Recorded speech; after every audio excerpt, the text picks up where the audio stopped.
Square చెప్పుకుందాం. ఎక్కడి నుంచి 75 to 100 లోపల ఉన్న నంబర్స్ని స్క్వేర్ నేర్చుకుందాం ఈజీ మెథడ్. ఓకేనా? First one 96 square. 96 స్క్వేర్ అనేది 100కి బేస్ తీసుకోవాలి.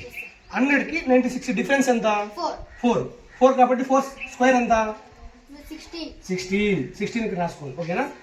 నెక్స్ట్ ఆ 4 అనే డిఫరెన్స్ని 96లో నుంచి సబ్ట్రాక్ట్ చేయాలి. 96లో 4 తీసేస్తే 92. ఈజీ కదా? 9216 అనేది ఆన్సర్. నెక్స్ట్ వన్ చూద్దామా? 88 అనుకో ఎగ్జాంపుల్. 88 స్క్వేర్. అలాగే 100కి 88కి డిఫరెన్స్ ఎంత? 12 స్క్వేర్ ఎంత?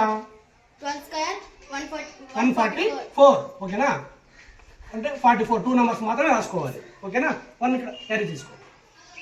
ఆ 88లో 12 అనే నెంబర్ సబ్ట్రాక్ట్ చేయాలి. 88లో 12 పోతే 76 1 యాడ్ చేసుకోవాలి కదా, 77. ఓకేనా? అర్థమైందా? అలాగే 78 ఈ ఈజీ మెథడ్ అనేది అర్థమైతే 78 అనే స్క్వేర్ని కామెంట్ ద్వారా తెలియజేయండి.